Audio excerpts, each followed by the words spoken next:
Hello friends, this is a relatively easy problem and you can solve this problem without watching this video. The problem is you have been given a 4-degree equation and you have to factor and you have to solve.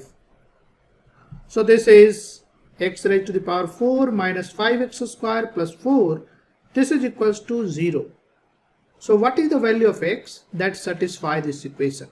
Basically there will be 4 value because this is a 4-degree equation.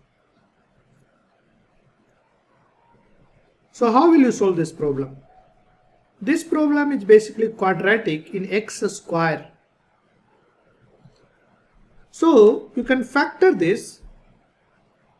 When you are doing factor, you have to find two numbers, and if you multiply those numbers, this will come 4.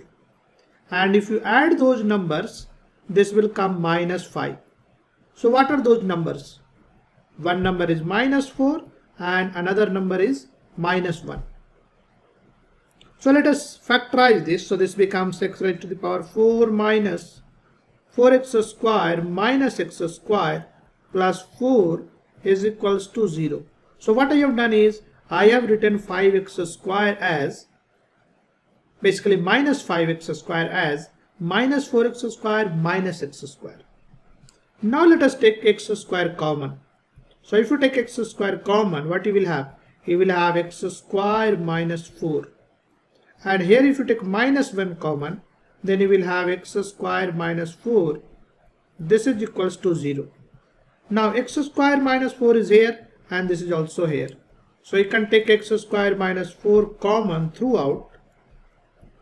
So this will be x square minus 1.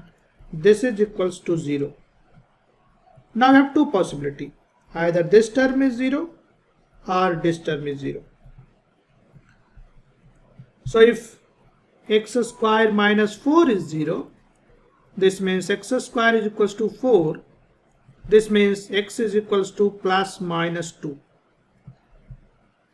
Similarly, if x square minus 1 is equals to 0, this means x square is equals to 1.